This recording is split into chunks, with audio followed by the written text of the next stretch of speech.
আসসালামু আলাইকুম বন্ধুরা, সবাইকে ঈদ মোবারক। আবারও চলে এলাম আপনাদের মাঝে আর একটা স্ন্যাক্স রেসিপি নিয়ে। কাঁচা আলুর স্ন্যাক্স অনেক খেয়েছেন, তো এইভাবে করে একবার সেদ্ধ আলুর স্ন্যাক্স খেয়ে দেখুন, দুর্দান্ত খেতে লাগে।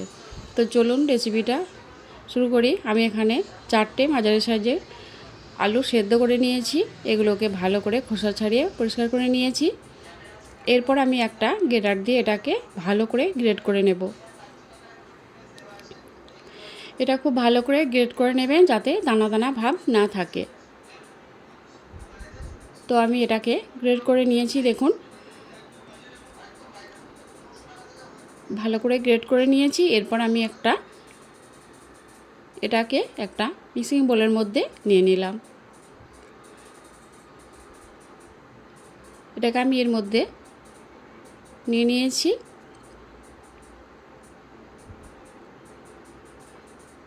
এরপর আমি এখানে দিয়ে দেব স্বাদমতো নুন, আর দিয়ে দেব একটা বড় সাইজের কোচানো পেঁয়াজ। পেঁয়াজটাকে খুব ছোটো ছোটো করে কুচি করে নিতে হবে। এখানে বেশি পেঁয়াজ দেবেন না, একটা পেঁয়াজই দেবেন।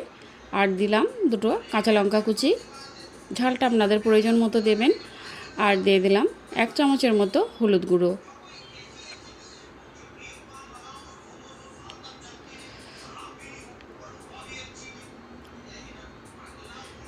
এরপর আমি এখানে দিয়ে দেব লঙ্কা গুঁড়ো 1 চামচ। হাত দিয়ে সবগুলো উপকরণ এভাবে মেখে নেব। এখানে খুব বেশি উপকরণের প্রয়োজন হবে না, বাড়িতে থাকা মাত্র কয়েকটা উপকরণ দিয়ে আপনারা এটা তৈরি করে নিতে পারেন। বিকালে চায়ের সঙ্গে খেতে দুর্দান্ত লাগে। আর বাড়িতে গেস্ট এলে এটা বানিয়ে দিলে বুঝতেই পারবে না এটা কি দিয়ে তৈরি করেছেন। এরপর আমি এখানে দিয়ে দেব বেসন। আমি এখানে দিয়ে দিলাম 6 চামচ বেসন। আপনারা আপনাদের আলুর সাইজ অনুযায়ী বেসনটা দেবেন পরিমাণ মতো। এখানে আমি 6 চামচ বেসন দিলাম। আর এরপর আমি এখানে দিয়ে দেব চালের গুঁড়ো 3 চামচ।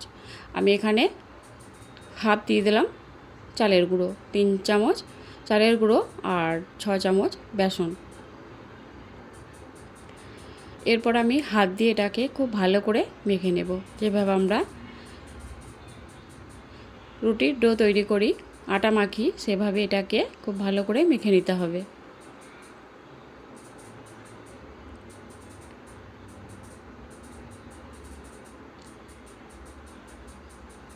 এভাবে হাত দিয়ে সুন্দর করে এটাকে মেখে নেব।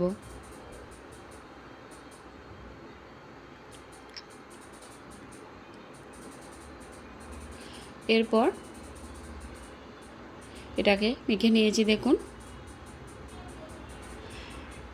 এরপর আমি এখানে দিয়ে দেব 2 চামচের মতো সর্ষের তেল। সর্ষের তেলটা অবশ্যই দেবেন।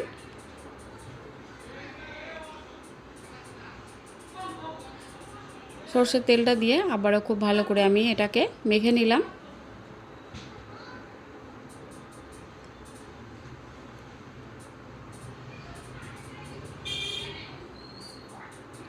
এরপর আমি এখানে দিয়ে দেব 4 চামচের মতো পানি। আমি এখানে খুব বেশি পানি দেব না, আমি এখানে 4 চামচ পানি দিয়েছি। আমি পানির পরিমাণটাও বলে দিলাম।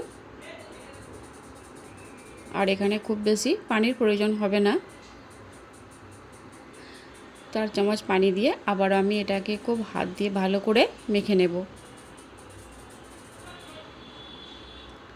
তো এটা খুব বেশি নরম হবে না আর শক্ত হবে না, দেখুন ঠিক এই রকম হবে। এরপর আমি এটাকে রেখে দেব রেস্টে 10 থেকে 15 মিনিটের জন্য। আর এদিকে আমি একটা কড়াই গরম করতে বসিয়ে দিয়েছি। এতে আমি দিয়ে দিলাম পরিমাণ মতো তেল। তবে এটা একটু ডুবো তেলেই ভাজতে হবে, তেলের পরিমাণটা একটু বেশি লাগবে। কড়াইটা গরম করে আমি তেলটাকে খুব ভালো করে গরম করে নিয়েছি। এরপর আমি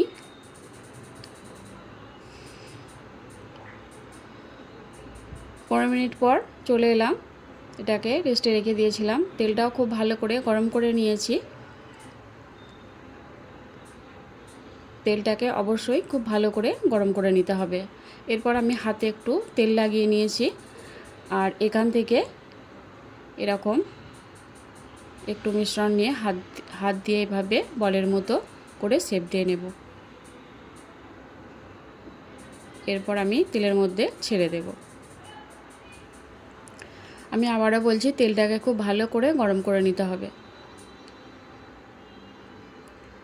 এইভাবে এক এক করে বলগুলো ছেড়ে দেব।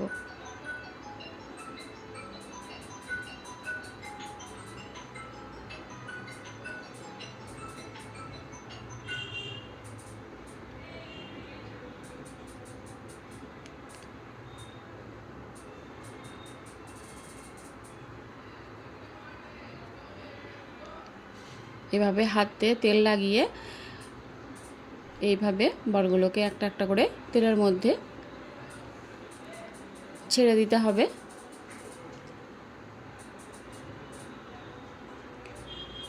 দেখুন কত সুন্দর কালারটা চলে আসছে। আর গ্যাসের আঁচটাকে অবশ্যই মিডিয়ামে রাখবেন, না হলে ভিতরটা কাঁচা থেকে যাবে। তো দেখুন দেখতে কতটা সুন্দর লাগছে। তো এগুলো আমার ভাজা হয়ে গেছে। এরপর আমি এগুলোকে তুলে নেব।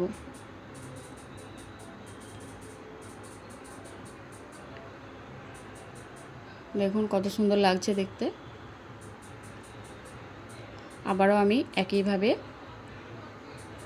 বাকিগুলোকে ভেজে নেব।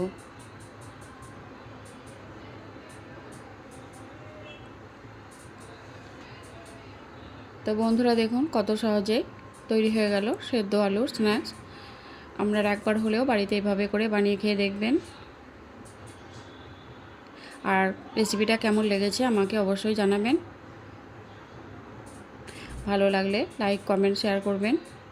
আর যারা নতুন বন্ধু আমার চ্যানেলটা এখনও সাবস্ক্রাইব করেনি তারা অবশ্যই সাবস্ক্রাইব করে আমার পাশেই থাকবেন। তো সবগুলোকে আমি দেখুন এভাবে করে ভেজে নিয়েছি।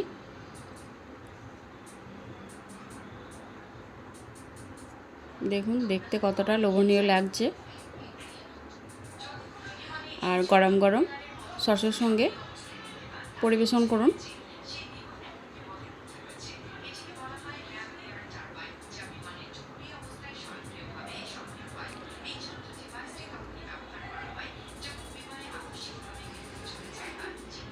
একবার হলেও বাড়িতে বানিয়ে খেয়ে আমায় কমেন্টে জানাবেন এটা কেমন হয়েছে। তো আপনারা সবাই ভালো থাকবেন, সুস্থ থাকবেন। ঈদ মোবারক।